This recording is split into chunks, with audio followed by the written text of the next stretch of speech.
Our last days on safari began very much the same as our first, up before the sun, bundled in layers, and huddled in open game vehicles, eagerly awaiting nature's invitation into its world.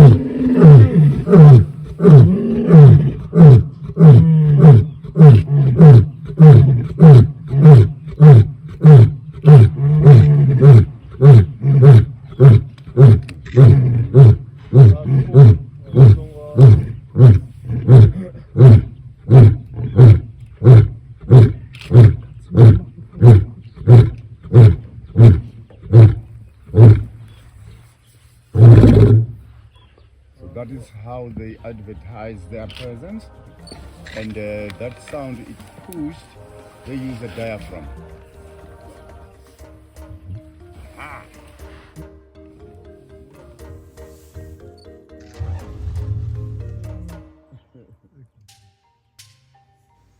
It's hard to say for sure whether this vocal display was intended to claim territory, attract a mate, or just connect and communicate with the rest of the pride.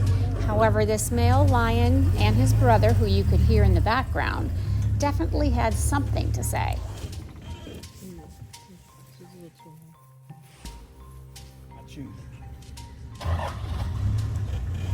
Uncertain of their intentions, we decided to follow them around for a while.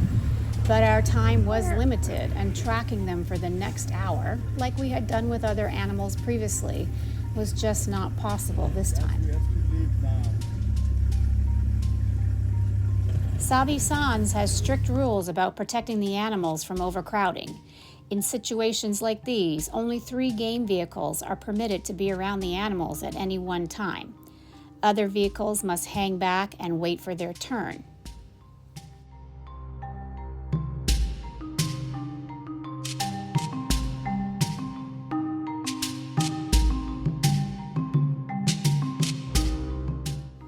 Following this etiquette, we bid our farewell and moved on to make way for others.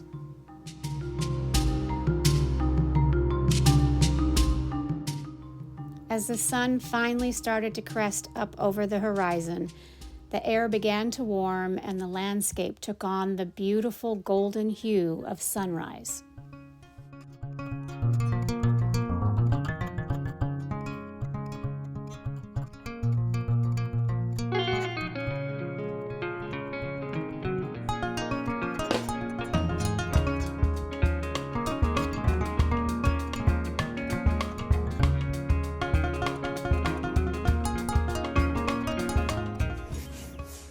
Yeah, it's over a year-old juvenile. We rely on tracking them on food. Top soils are different. If they step on sodic or clay, you won't see. So on food, we also struggle on that topsoil. On a sandy, Considered the most elusive and solitary of the big cats, leopards are much less commonly spotted on safari. However, we certainly had no trouble finding more than our fair share of leopards on this trip, including this young female relaxing in the tall grass.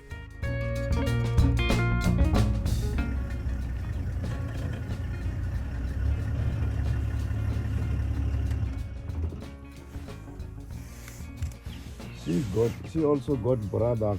Her brother could be somewhere here.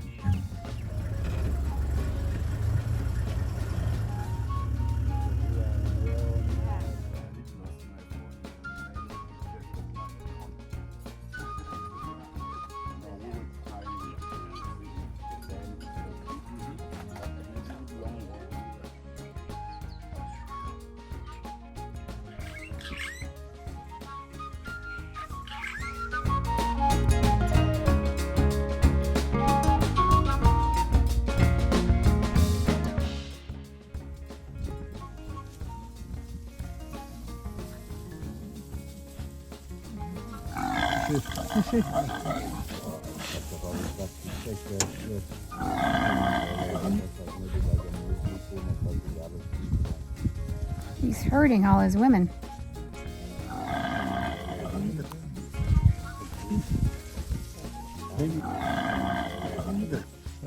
So can you see him Yeah. facing them?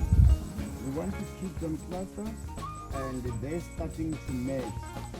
The mating season, to be correct, are called a rutting season.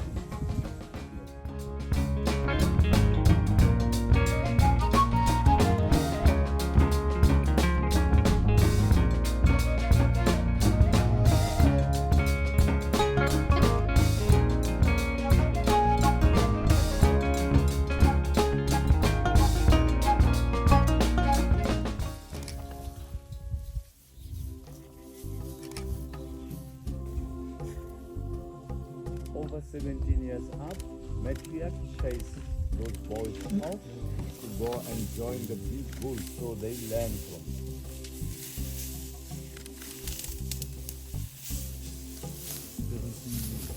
Yeah. Look how curious.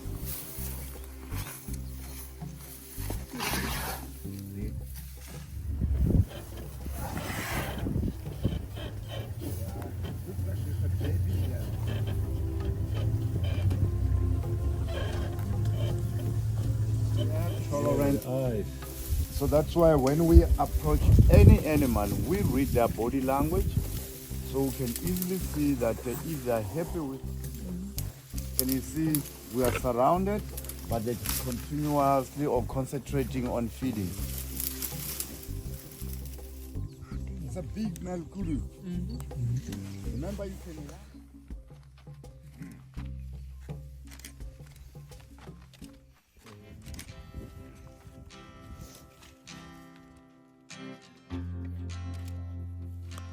Coming across this trio of rhinos preparing to enjoy a late afternoon drink was quite a treat.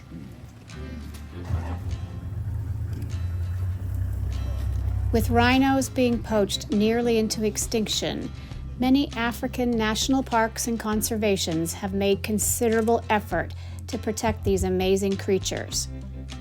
Removing their horns to make them less attractive to poachers is just one of the many initiatives put in place over the last decade to help their numbers slowly grow.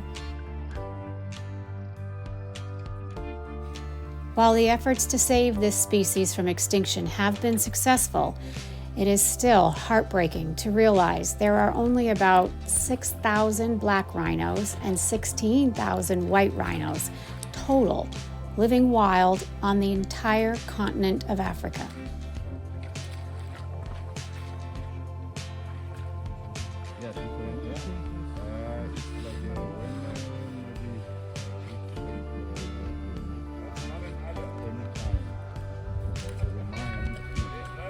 Judging by the amorous intentions of this young female, perhaps there is hope for this species after all.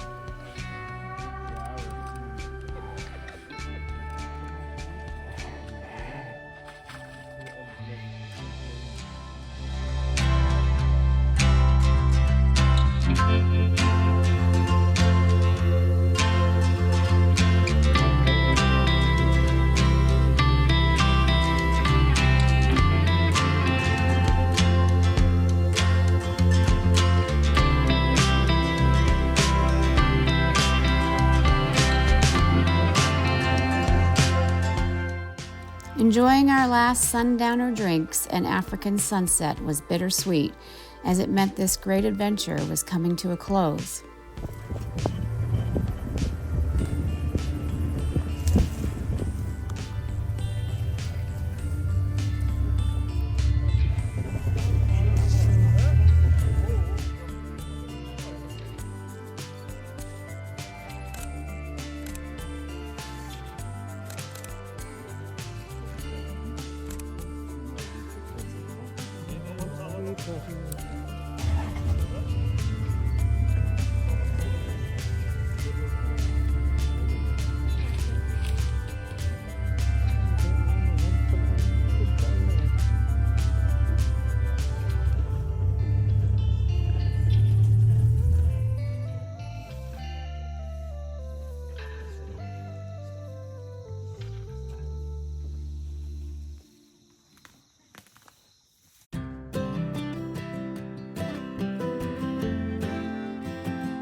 There's a giraffe there behind that big tree. I'm curious with that giraffe. Let's park on the other side. Okay.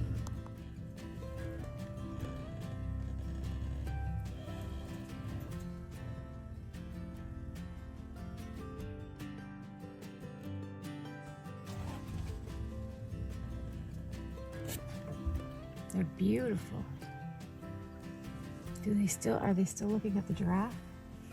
Yes, but you can see that they are not interested in doing nothing with.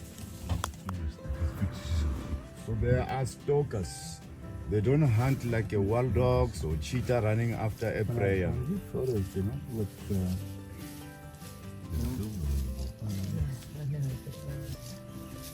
I boga yo, boy.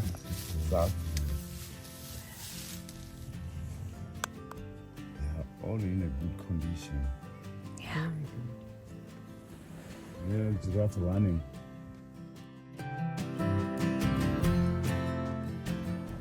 He's got a proper See her coming back. setup there.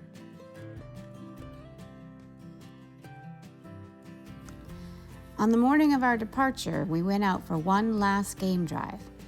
Even after almost 3 weeks of doing this, I still wanted to get up before the crack of dawn, bundle up in many layers, and go out into that crisp morning air to experience everything this amazing part of the world has to offer.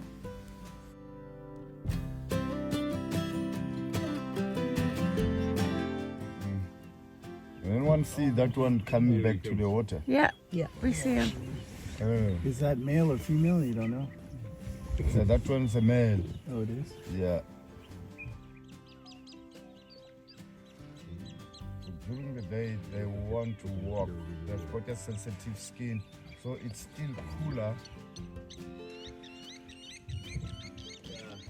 It's a buffalo weaver's nest, the big one, communally. So the one hanging, a musky weaver's nest.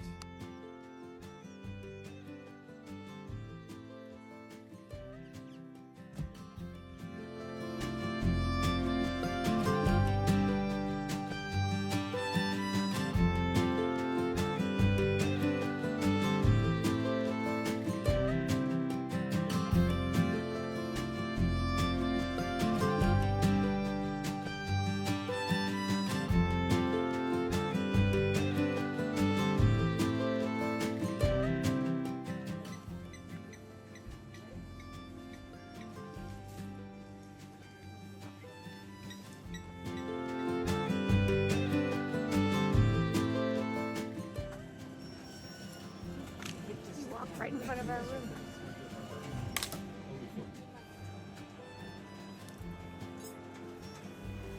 Back at our camp, we were once again surrounded by some pretty big visitors,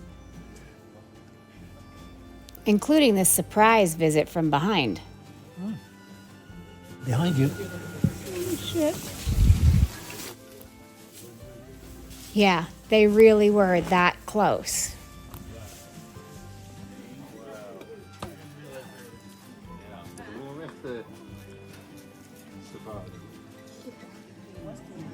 Them to fall down so you can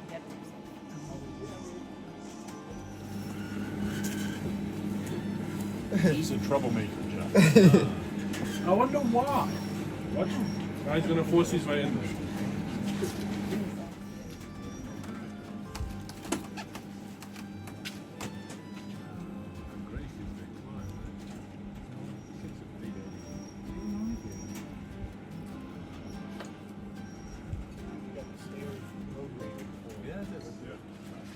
I know. Watch.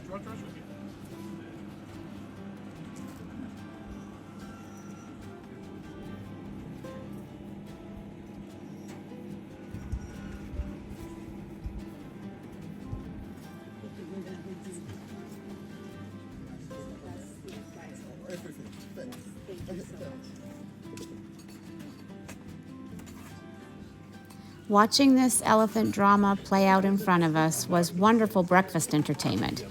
However, our time at Arethusa was over, so we needed to get our bags packed and hit the road.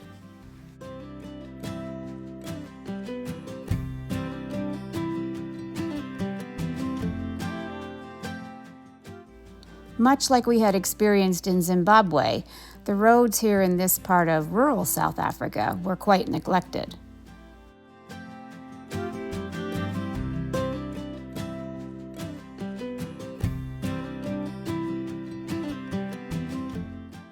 Thankfully, they improved considerably as we got closer to more populated areas, and our drive to the small airport in Hoedspruit only took about 2.5 hours.